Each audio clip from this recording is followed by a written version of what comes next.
I'm Max, and today we delve into pressing global weather events, reports for which have been meticulously gathered and curated with the help of AI, bearing in mind potential inaccuracies.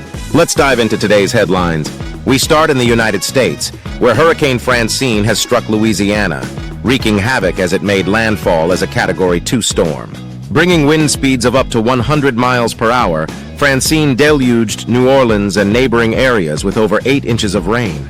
The result has been massive flooding, power outages affecting over 100,000 residents, and its transformation into a post-tropical cyclone continues to menace regions inland, including Middle Tennessee and Alabama. Turning to the southeastern U.S. coast, a tropical storm warns from South Carolina to North Carolina, predicts hefty rainfalls, coastal flooding, and heavy surf, posing imminent threats to these areas.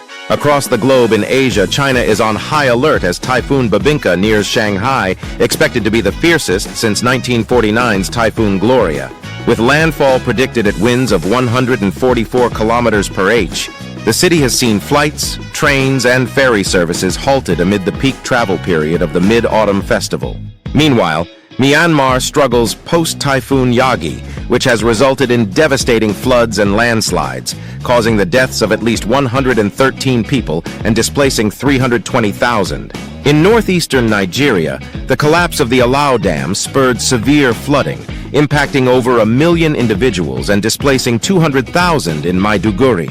This disaster occurs amid ongoing conflict, intensifying the crisis. Rapid animal escapes and a potential food security threat compound the urgency for international assistance. From Europe, Storm Boris has engulfed Central and Eastern Europe, bringing torrential rains, floods, and fatalities across Austria, the Czech Republic, Poland, Slovakia, and Romania. In Poland's Kłodzko region, over 1,600 have been evacuated as rivers surpassed their banks.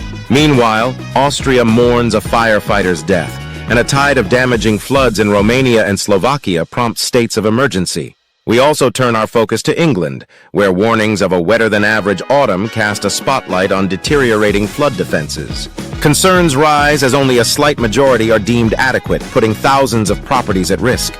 The situation calls for the government to fortify these defenses, with the newly formed task force at the helm of these efforts. Meanwhile, Nigeria confronts its own calamity, as the flooding led to the breakout of 274 inmates in Borno State. As the hunt for these escapees continues, the situation underscores the infrastructural vulnerabilities intensified by climate change. As we witness the relentless force of nature across continents, these events emphasize the urgent need for robust infrastructure and preparedness to mitigate the disastrous impacts of climate change. That's all for today's report. Stay informed and safe. Until next time, this is Max signing off.